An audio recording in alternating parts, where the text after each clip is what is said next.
കവിതഹസ്തവിനിയോഗം.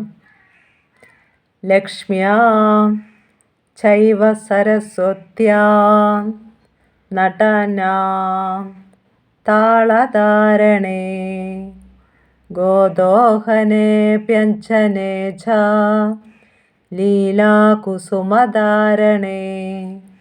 ചേലേഞ്ചലാദിഗ്രഹണേ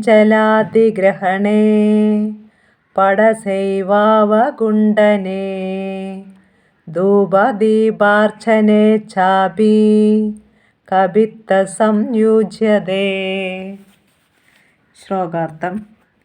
ലക്ഷ്മ്യാം ലക്ഷ്മി, ചൈവ സരസ്വത്യാം സരസ്വതി, നടാനാം നടനം, താളധാരണേ താളം തട്ടൽ, ഗോദോഹനേ പശുവിനെ കറക്കൽ, വ്യഞ്ജനേ ച അഞ്ജനമെഴുത്ത്, ലീലാകുസുമധാരണേ പൂച്ചൂടൽ, ചേലേഞ്ചലാദിഗ്രഹണേ വസ്ത്രത്തലപ്പ് പിടിക്കൽ, പടസൈവാവഗുണ്ഡനേ ചിത്രമെഴുത്ത്, ധൂപദീപാർച്ചനേ ചാപി ധൂപം ദീപം എന്നിവ കൊണ്ട് അർച്ചന എന്നീ അഭിനയങ്ങളെല്ലാം ഇതിൽ ഉപയോഗിക്കുന്നു.